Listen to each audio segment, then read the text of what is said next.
நீலகிரி மாவட்டம் முதுமலை புலிகள் காப்பகத்தை ஒட்டி சுமார் 300 மீட்டர் தொலைவில் துரப்பள்ளி டாஸ்மாக் கடை ஒன்று செயல்பட்டு வருகிறது.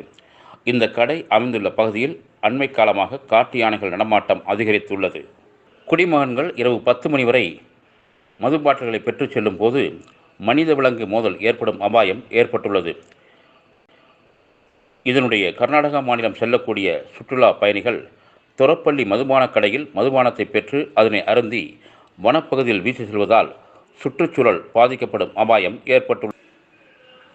எனவே மாவட்ட நிர்வாகம் அவ்வப்போது மக்களின் நலனை கருதியும் யானை நடமாட்டம் அதிகரித்துள்ளதால் மனித விலங்கு மோதலை தடுக்கவும் துரப்பள்ளி பகுதியில் செயல்பட்டு வரும் மதுபான கடையை கூடலூர் பகுதிக்கு மாற்ற வேண்டும் என்று கோரிக்கை எழுந்துள்ளது.